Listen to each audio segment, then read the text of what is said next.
Selamat berjumpa kembali dalam layanan audio Sahabat Seperjalanan. Hari ini adalah hari Senin 27 Februari 2023. Tema renungan saat teduh kita dengan judul Hati-hati perpecahan. Hati-hati perpecahan. Firman Tuhan terambil dalam Roma 16 ayat yang ke-17. Demikian bunyi firman Tuhan. Tetapi aku menasihatkan kamu saudara-saudara, supaya kamu waspada terhadap mereka yang bertentangan dengan pengajaran yang telah kamu terima, menimbulkan perpecahan dan godaan, sebab itu hindarilah mereka. Mari kita berdoa. Bapa yang di dalam surga, tidak semua pengajaran perlu kami terima. Biarlah kami boleh belajar untuk memilah dan memilih, serta mengambil mana yang benar dan memisahkan mana yang salah. Dalam nama Tuhan Yesus kami berdoa, amin.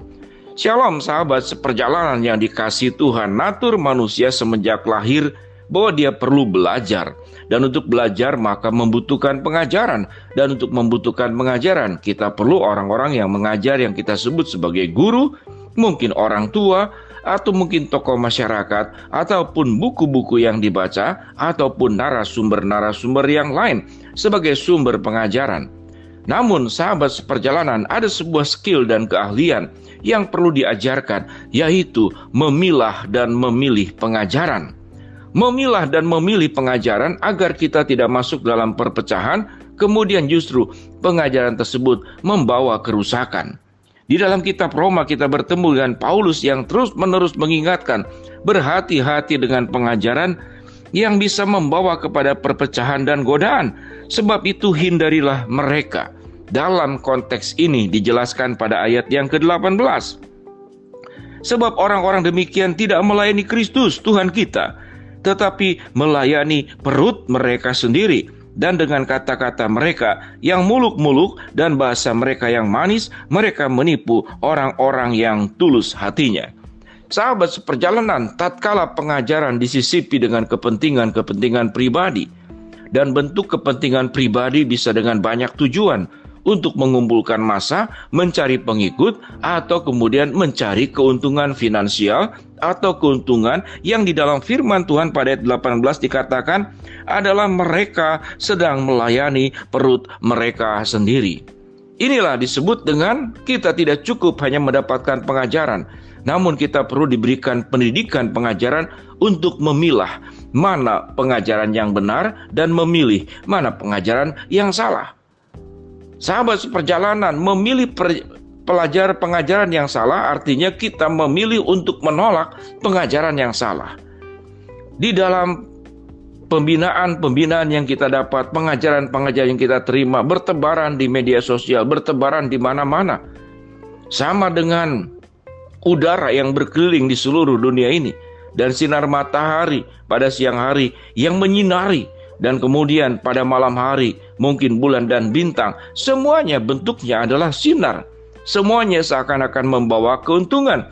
Semua seakan-akan sebagai sebuah pengajaran-pengajaran yang benar. Namun ternyata itu membawa kesalahan.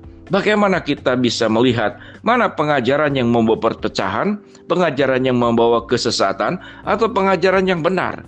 Di dalam firman Tuhan yang sudah kita baca tadi, pengajaran seringkali menjadi menyimpang karena diiringi dengan kepentingan pribadi, kepentingan kelompok. Demikian juga dengan gereja-gereja. Tatkala gereja-gereja membawa kepentingan kelompok, maka pengajaran yang diajarkan disisipi untuk kepentingan kelompok.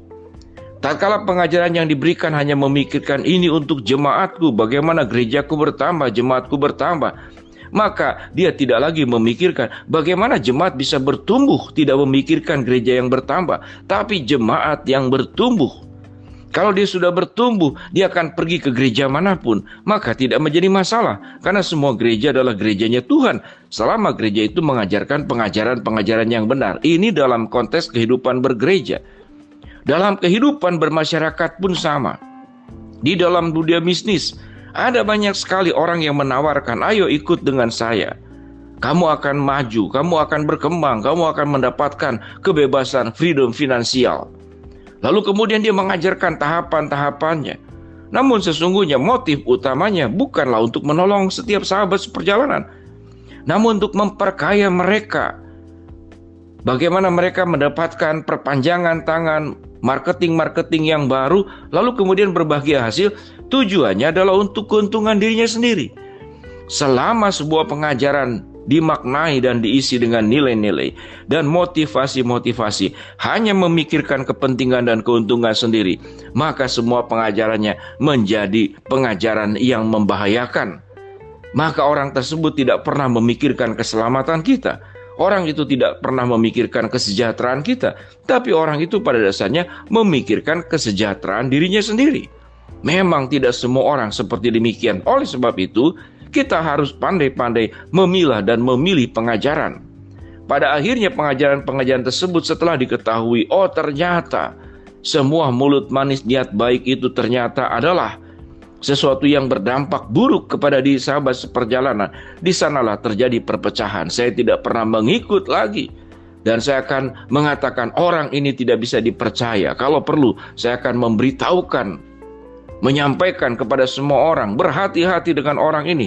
Bukankah sering kita dapatkan di media sosial seperti demikian di surat kabar, bahwa orang ini telah menipu, lalu dituliskan namanya, ciri-cirinya ini, kulitnya begini, matanya demikian, kemudian bentuk rambutnya seperti demikian, karena kita merasa tersakiti dengan orang-orang seperti demikian. Sahabat seperjalanan yang dikasihi Tuhan, biarlah kita memiliki hikmat bijaksana di dalam kehidupan, agar kita tidak hanya menerima pengajaran, namun kita bisa memilih dan memilah mana pengajaran yang benar dan mana pengajaran yang salah. Baik pengajaran secara kebenaran firman Allah. Oleh sebab itu sahabat seperjalanan, yang kita perlu tunduk dan taat pada dasarnya bukanlah kepada pemimpin agama. Karena pemimpin agama tidak selalu dirinya bersih, sekalipun banyak yang tulus, banyak yang dipakai Tuhan. Namun seringkali godaan-godaan pemimpin agama adalah yaitu tatkala dia menyampaikan kebenaran firman Allah, dia menyampaikan mengatasnamakan Allah, namun kemudian disisipi juga dengan kepentingan pribadi. Bagaimana kemudian mengajarkan jemaat untuk persembahan, namun ternyata pemimpin agama tersebut memperkaya dirinya. Dia bertambah makmur, kemana-mana ke luar negeri, berganti-ganti mobil.